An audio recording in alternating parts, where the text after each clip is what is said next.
Single screen থেকে multiplex সব প্রেক্ষাগৃহতেই জমজমাট ব্যবসা করছে শাকিব খান অভিনীত বরবাদ। ঈদ উল ফিতরে মুক্তি পাওয়ার পর এতদিন গেলেও চাহিদা কমেনি, বরং সিনেমাটি দেখতে হুমড়ি খেয়ে পড়ছে দর্শক। সিনেমাটির আয়ও দাপিয়ে বাড়ছে। আপনার ছেলে একটা জানোয়ার। বাংলাদেশের প্রেক্ষাপটে সিনেমা নিয়ে জমজমাট ব্যবসার স্বপ্ন সত্যি করলেন মেগাস্টার শাকিব খান।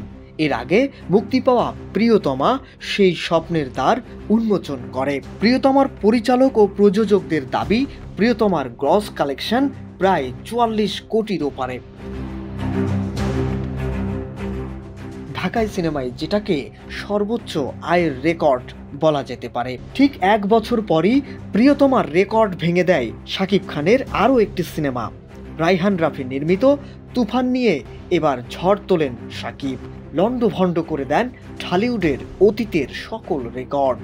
জানা যায় তুফানের মোট আয় দাঁড়িয়ে প্রায় 56 কোটি টাকা, যা প্রিয়তমার গ্রস কালেকশনের প্রায় 12 কোটিরও বেশি।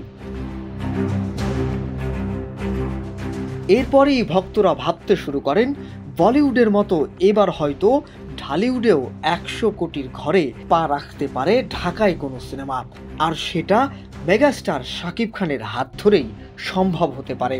শাকিব খান অবশ্য ভক্তদের নিরাশ করলেন না। এবার ঈদ উল ফিতরে মেহেদী হাসান হৃদয় পরিচালিত বরবাদ নিয়ে হাজির হলেন তিনি, যে সিনেমা মুক্তির প্রথম দিনেই দর্শক মহলে ব্যাপক সাড়া ফেলেছিল।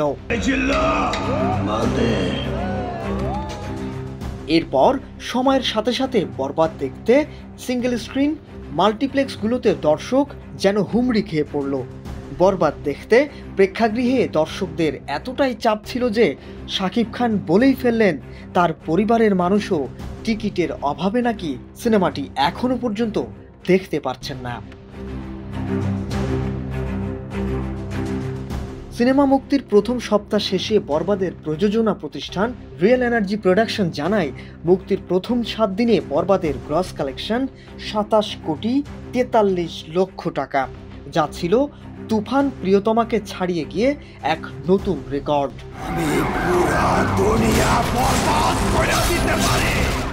সিনেমা মুক্তি হওয়ার প্রায় 1 মাস হতে গেলেও সিঙ্গেল স্ক্রিন ও মাল্টিপ্লেক্স মিলিয়ে প্রায় 123টি সিনেমা হলে চলছে বরবাদ। গত 3 সপ্তাহে যেই সংখ্যাটা এখনো কমেনি, ফলে বরবাদের আয় খুব শীঘ্রই 50 কোটি ছুঁয়ে ফেলবে। নববার্তা 24 বিনোদন সংবাদ।